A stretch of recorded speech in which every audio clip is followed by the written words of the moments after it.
Hi, welcome to my channel. This is account second year of Samachir Kalvi from the chapter 3, that accounts from incomplete form. That is how you will prepare partnership, from how the accounts are maintained under the partnership form. So this chapter is not only for plus 2 as well. This will be useful for the BCom students. Okay, so you can, even BCom students can also refer this chapter, because I'll be explaining you from the basics, from the fundamentals. So it will be useful like plus 2 as well for the BCom level students. Okay, so first let me explain you what is a partnership. So partnership is nothing but when two or more person combine together to form a business, okay, to share profit and losses. Okay, so based on their, like, how they are sharing it, so that is called as a partners. Those are called as a partner. The business which is running, it is called as a partnership firm. Okay, partners are nothing but a partners who are, the persons who are working under the partnership firm, they are called as a partners. If I say only one person, is called a sole trader. If I say more than two or more than two, they are called as a partners. So like limitations of sole trader. So sole trader has lot of limitations. Based on that only we got a partnership firm. So what is limitations? Limited capital. If single partner, he will be he will be contributing 1 lakh. If it's two partners, they will be contributing more than 1 lakh, that is 2 lakhs or 3 lakhs. Okay, so risk taking will be less in partnership. Okay, if there is any risk, the partners will be shared. Okay, small size of business. So what happens, sole trader, you can't establish a large or medium size of business, because you have a limited capital. So you will be starting only a small size business. So profit and losses, here what happened, if your losses will be more, the profit will be like, if profit are there, okay, fine, well and good. If losses are there, you have to bear all that losses. That is also one limitation. Managerial skill. So what happens, sometimes the sole trader may not be wise enough to take a decision, right? So in such cases, this is one of the limitation. And even wise decision cannot be taken solely by the sole traders. In such a cases, even wise decision can be taken by the other partners, right? So these are certain limitations. So we have a Partnership Act 1933. Registration is not at all a compulsory, but when you get registered, will available some benefits. Okay, so I'll explain you what are the benefits. So what are the features of partnership firm? When two or more person, I already said, when two or more person combine together to form business, is called as a partnership firm. So here registration is not compulsory, but if it is safer when it get registered. So maximum to form a partnership is 50 members. Okay, and the agreement can be oral or written agreement. Written is safe side. Okay, but you have an option, oral or written. Business must be carried out by the partners, all the partners. Okay, so we have types of partners that you have studied in your theory, in your commerce. So you can say active partner, sleeping partner, dominant partner, nominal partner. Okay, you have lot of partners. So like whomsoever partners are there, they have to carry out their business. Okay, next we have is partnership deed. What is partnership deed? It's a document. It contains all the terms and conditions, how the partners has to be taken, how the partners has to be it contains everything. So about the business, about the partners and all. First of all, what are the contents? Name, place and nature of business. What's the name of your firm? That is, what's the name of your business, where it is, and what is the nature. What is the nature means whether it's a manufacturing or whether it is a some providing service and all. Okay, date of commencement, when you are starting, and how many years you want to continue. Name and address of all the partners. Okay, so what's the address or name, each partner name and their addresses. Capital contributed by each partner, that's how much investment is made by the each partners. And profit sharing ratio. What's the profit ratio? Equal ratio or capital contributed ratio. Okay, so that will be the amount of drawing allotted to each partner. So how much amount, drawings is nothing but withdrawn for personal use. So how much amount you can withdraw. Okay, rate of interest allowed. So how much capital, if you are contributing, obviously you will have some interest. So how much is your interest? What's the rate of drawings? If you draw for personal use, even for that also, no one can give for free, right? So even company also, if you're taking anything for personal use, For that also you have an interest. Rate of interest on loan provided by the part. If loans are being provided by the partners, even how much is your interest has to be paid to the partners. Amount of salaries, if it is active partners, obviously I have to pay the salaries. Maintenance of account, what type of accounts you are maintaining, what are the audit procedures, and in case of admission, what is admission, if a new partner is coming, what is the treatment, if one person is retirement, if one person is getting out of the business, what is the treatment, death, if there is any death, when there is an insolvency, means dissolution, like completely, like you can't pay any further. So what the procedure and method of valuation of goodwill, this we will be learning in a separately. Method of valuation of goodwill, okay, this all and we have some more. Valuation of assets and at the time of admission, retirement, death of the partner. So how you evaluate your asset, how you evaluate your liability when they see when there is any admission, if a new partner, if two partners are there, if you are getting a new partner, you have to refresh your accounts. When there is a retirement, you have to refresh your accounts. When there is death, you have to refresh your account. You can't continue by adding up, because you have to start up, you have to maintain a fresh account, okay. So you have to wind up everything, and you have to start when any admission, or when there is any retirement, or when there is any death of the partner.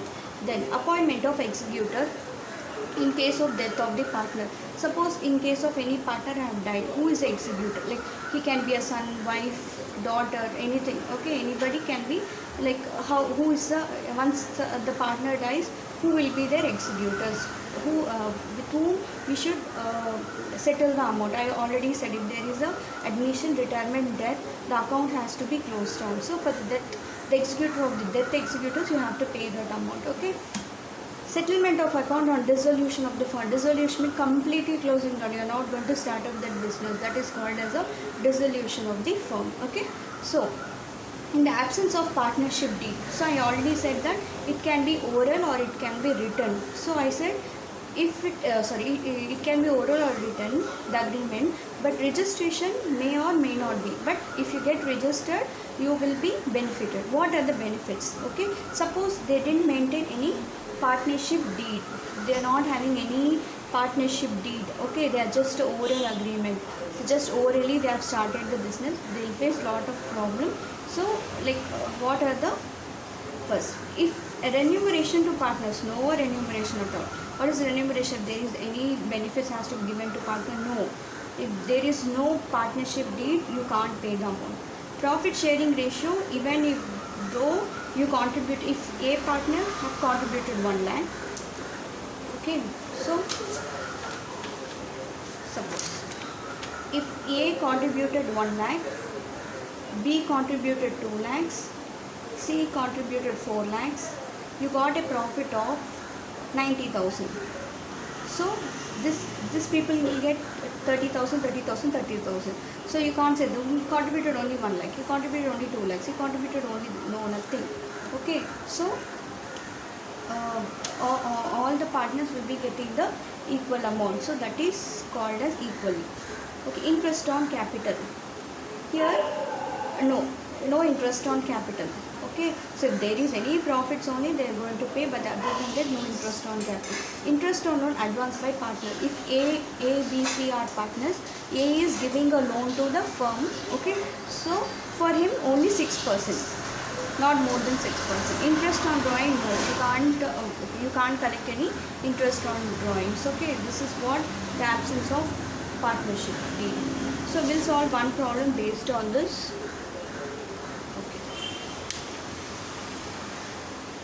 Okay, so I have one question, because I just want to complete this in the same session.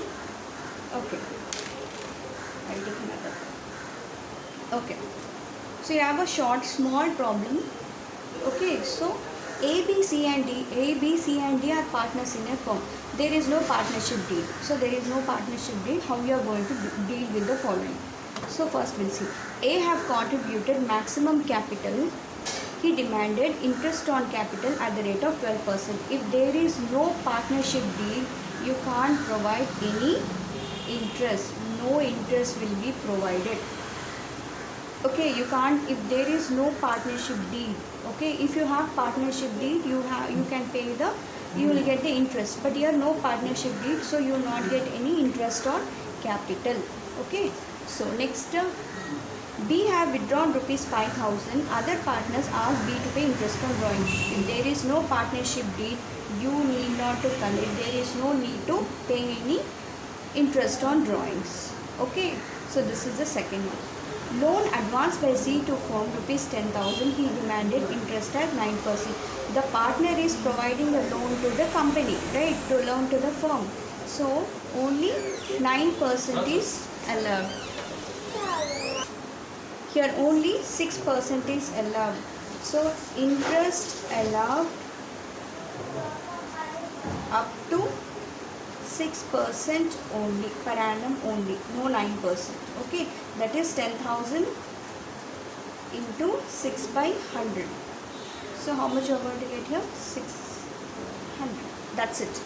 The 600 only are going to get as an interest if you are giving a loan to the firm. Okay.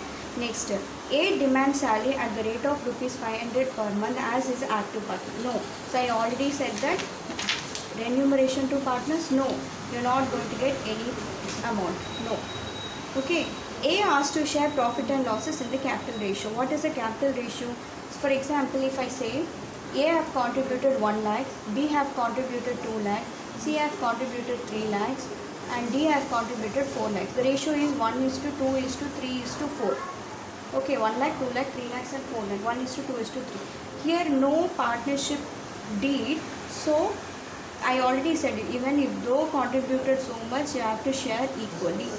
This is the conditions of the partnership. If there is no partnership deed, okay, if there is absence of partnership deed, so the main thing, you can't pay any interest on capital, you can't receive any interest on drawings. Okay, if any loans had been advances by the partner, only up to 6%, not more than 6%.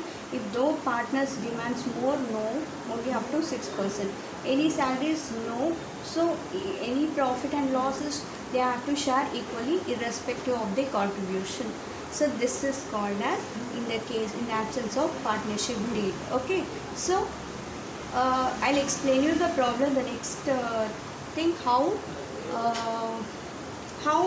if there is any if there is a partnership deed, if there is the partnership deed, if there is excess partnership deed, how will be contributed. Okay, so if in case if there is a partnership deed, 12% is allowed. Interest on drawings allowed. Okay, and interest on capital 6% allowed. So salaries allowed. Profit and losses as per, whether equally or anything, it's all depends. Okay, so this is the that is the reason we says it is better to have a partnership deed. Okay, and it should be registered and it should be written in order